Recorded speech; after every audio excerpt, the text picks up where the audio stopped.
Hi all. இந்த வீடியோவில் என்ன பார்க்க போகிறோன்னு பார்த்தீங்கன்னா, ஆல் ஓவர் தமிழ்நாடு லேண்ட் வாங்குறதுக்கு என்னென்ன இன்ஃபர்மேஷன் செக் பண்ணணும் அப்படின்றத பார்க்க போகிறோம். அதில் ஃபஸ்ட்டு பார்த்தீங்கன்னா டிடிசிபி.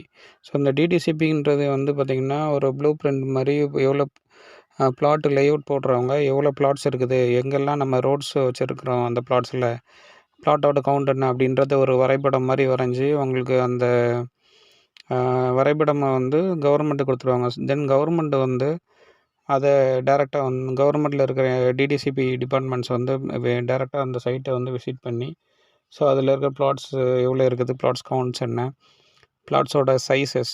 ஃபார் எக்ஸாம்பிள் ஒரு பிளாட் வந்து 30க்கு 40 இருக்குதுன்னா, ஸோ அதோட சைஸஸ் கரெக்டாக இருக்குதா அதெல்லாம் செக் பண்ணிவிட்டு அப்ரூவல் கொடுத்துருவாங்க. ஸோ இந்த டிடிசிபி அப்ரூவலுக்கு ஒரு நம்பர் இருக்கும். அது வந்து பார்த்திங்கன்னா இந்த ரைட் சைடில் பாட்டமில் இருக்கும். அது ஒரு 3 டிஜிட் இல்லை 4 டிஜிட் நம்பர் இருக்கும். 270/2018 இல்லைனா வந்து 116/2000 அந்த மாதிரி இருக்கும். ஸோ அதுதான் டிடிசிபி நம்பர். இந்த மாதிரி ஒரு நம்பர் வந்து அந்த லேஅவுட்டுக்குன்னு ஜென்ரேட் ஆயிரும்.